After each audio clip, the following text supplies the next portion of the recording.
On se retrouve sur le site lichess.org pour l'analyse de la deuxième ronde du tournoi amical d'échecs auquel j'ai participé récemment. Alors pour rappel, c'est un tournoi en 10 minutes, 12 minutes, 12 minutes avec 3 secondes de rajout. On n'est pas censé noter les coups, mais je me dis si j'ai envie d'avoir un retour sur mes parties, je vais essayer de prendre le temps de noter les coups, mais je suis pas très à l'aise, j'ai besoin de lire les coordonnées, je les connais pas par cœur, donc je perds du temps, puis ça me déconcentre, donc je me dis que je vais sûrement pas être au meilleur de ma forme, mais tant pis, je préfère prendre le risque. Et si jamais je vois que je perds trop de temps, que je sors trop de la partie, ben, j'arrêterai de prendre les notes et puis on verra bien. Alors sur la première partie, ça s'est plutôt bien passé. Vous avez la vidéo sur la chaîne d'ailleurs, j'ai remporté la première ronde. Pour la deuxième ronde, j'affronte un autre joueur du club, puisque c'est essentiellement un tournoi entre nous, même s'il était ouvert à tout le monde. Joueur classé 1643, mais qui était à 1700 il y a encore quelques semaines, même s'il a fait quelques contre-performances. Donc joueur que j'ai déjà joué à l'entraînement, que je connais, on va l'appeler M pour la vidéo, il se reconnaîtra. Donc joueur dont je me méfie. De toute façon, je me méfie de tous les joueurs du club. Je suis capable de battre la plupart des joueurs, mais ils sont aussi, eux, capables de me battre. Donc voilà, cette fois-ci, je me retrouve avec les pièces blanches et je vous propose de commencer la partie. Alors j'ai joué beaucoup de E4, mais je me suis dit, tiens, ces temps-ci, il serait bien que j'essaie de jouer autre chose. Du coup, je m'entraîne à jouer D4. Alors je sais que mon adversaire aime bien jouer Ingloot Gambit et répondre ici par E5. Alors je me demande s'il allait le faire pour la partie là. Je vois qu'il sourit et puis finalement, il décide d'envoyer D5. Donc on va rester dans quelque chose de plus standard, on va dire. J'essaie de sortir le fou, de faire un système de Londres, tout simplement. Développe le cavalier. Et je sais qu'il fait partie des joueurs qui aimaient se débarrasser de la paire de fou. C'est pour ça que je joue assez tôt H3. Un coup assez passif, mais c'est juste pour pouvoir replier le fou si jamais. Et puis si jamais lui met son fou en opposition, ben, j'échangerai les fous tout simplement. Il décide de jouer C6. Je commence à construire ma pyramide. Sort le fou de case blanche. Donc là, je me demande si je dois pas contester. Mais je décide de jouer d'abord C3. Si jamais je peux avoir des idées de venir par ici. Après tout, le fou de case blanche est sorti. Est-ce que je peux pas venir avec la dame pour m'en prendre au pion B7? Éventuellement renforcer la pression sur le pion D5. J'attends de voir ce qu'il fait. Puis je me dis, tiens, il enferme son fou peut pas revenir. Donc j'envisage un temps de jouer dame B3. Meilleur coup de l'ordi d'ailleurs. Mais finalement, je décide de développer le cavalier. Et de rester dans quelque chose de plus simple. De moins risqué. Lui aussi développe le cavalier. On me dit, est-ce que ça menace des choses par ici? Bon, pas plus inquiet que ça. Alors, je me dis peut-être qu'il veut pousser les pions, que tout simplement il placera le cavalier derrière. Alors, je décide de développer le fou. Bon, je ne peux pas venir sur les autres cases, et donc c'était soit E2, soit D3. Je décide de jouer fou D3, je me dis si jamais il échange, on échange. Là, je me dis même, un coup qui pourrait m'embêter quand même, c'est cavalier E4. Mais bon, je me dis sur cavalier E4, je pourrais décaler la dame, faire développer mon cavalier pour mettre la pression, et il finira par sauter. Bon, il décide de prendre, pas trop le choix de reprendre la dame. Et là, il pousse déjà à C5. Alors, je suis pas plus inquiet que ça, parce que souvent, C5, on le joue en une seule fois. Donc là, je me dis, il a fait C6 puis C5. Bon, il a perdu un peu de temps. Je me dis, puis s'il pousse, je pourrais reculer. S'il prend, je pourrais toujours reprendre. Bon, faut juste que je méfie. Si jamais moi, je prends, est-ce qu'il n'y a pas un fou qui peut venir? Prise. Est-ce que ce fou peut m'embêter?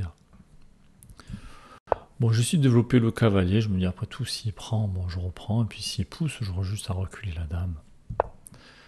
Développe la tour. Et j'essaie de jouer petit roc. C'est pareil, je me dis, si la dame vient par ici pour embêter,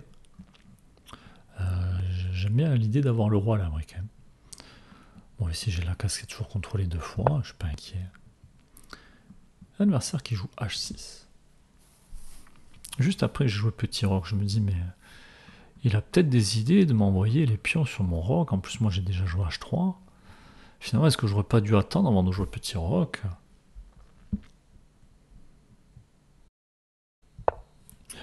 Bon, je mets ma tour en face de la sienne, peut-être pour aider de reculer la dame.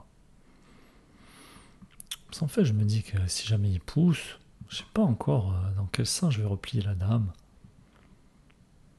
Est-ce que je dois pas jouer d'ailleurs un B3 pour l'empêcher de pousser? Bon, je sais pas trop. Et finalement, il décide de jouer fou 7. Je me dis, bah, il va peut-être enfin jouer petit roc. Position qui est complètement égale ici. Je me dis, je vais mettre une tour en face du roi. Ça va peut-être l'inciter à roquer. Bon, toujours pas. Il décide de jouer à C5. Et donc, c'est là où j'hésite. Hein. Donc, l'ordi qui conseille Dame 2. Ça fait moins 0,1. Dame C2, moins 0,2. Dame B1, moins 0,3. 3 meilleurs coups de l'ordi. Bon, on se doute bien qu'il faut bouger la dame. Bon, il veut pas l'avoir. L'ordi veut pas l'avoir F1. Et moi, je décide de rester sur cette diagonale. Et je joue Dame B1. Un adversaire qui m'envoie à G5. Ouais, il attaque ma dame. Manel attaque mon fou. Je me dis, est-ce que je dois venir par ici mettre la pression? Ou est-ce que je dois replier mon fou? Je me dis peut-être que si je mets mon fou en E6, il va vouloir le prendre. Sauf que moi, si je mets un cavalier ici, il va être monstrueux, j'ai envie de dire. Alors peut-être qu'il aura pour idée de chasser mon cavalier, mais bon, pour le moment, il a des pièces qui le gênent. Donc j'essaie de jouer, de placer le fou, et de jouer fou E5.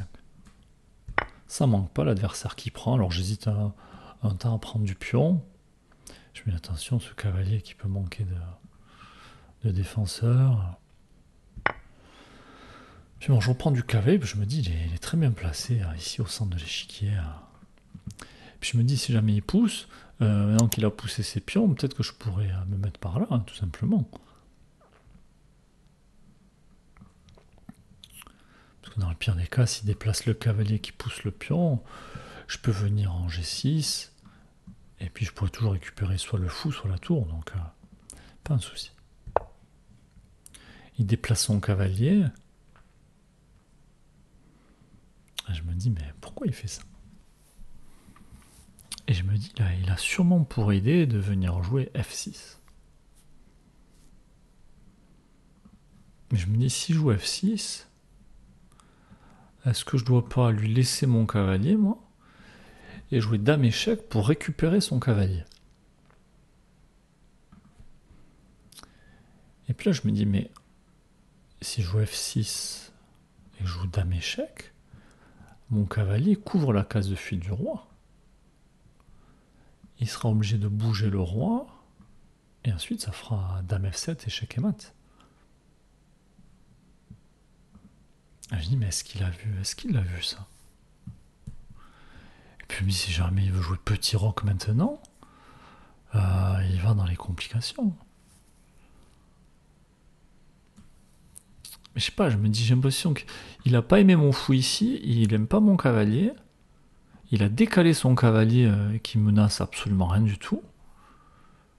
Je me dis, je sens qu'il a envie de jouer F6. Et du coup, j'essaie de jouer à A3. Comme si je savais pas quoi faire. Mais en fait, dans ma tête, c'est un coup d'attente. Pour voir si justement il veut jouer ce fameux F6. Et là, il envoie F6. Alors je le regarde. Je recalcule vite fait, mais bon, j'avais calculé juste avant. Puis là, j'hésite pas trop longtemps. Et j'envoie dame G5 échec. Le roi qui peut pas fuir. Et ça fait mat au prochain coup. Et bon, au moment où je joue dame échec, il comprend que il a fait une grosse gaffe et qu'il perd la partie là-dessus. Alors il me dit, bref, fais-toi plaisir, finis la partie. Et il décide de bouger le roi et je vais mater un F7. Donc voilà une partie qui était à peu près égale, hein, et finalement qui se joue sur un coup du sort, voilà, une gaffe qui donne un mat en 2. Mais bon, pour une fois, je l'ai vu ce mat en 2, donc on va être content de l'avoir vu. En tout cas, nous, ça nous fait une deuxième victoire en 2 rondes. Donc, plutôt satisfait. On va quand même demander l'avis de l'ordinateur là, sur cette partie. L'ordinateur qui dit qu'on a joué à 92% de précision, pas d'erreur, pas de gaffe, 2 imprécisions. Bon, notre adversaire qui a fait une seule gaffe, mais bon, une grosse, hein, qui nous a donné la partie. Alors je crois que sur Lichess, ça nous apportera, si on va prendre nos erreurs, il nous dit qu'on n'a pas fait d'erreur. Bon, et pour les noirs...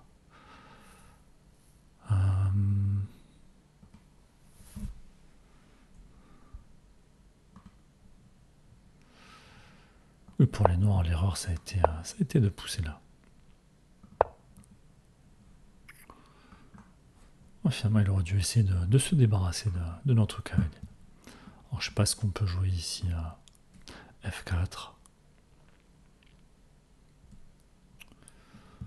Ordinateur qui en commande tour C2.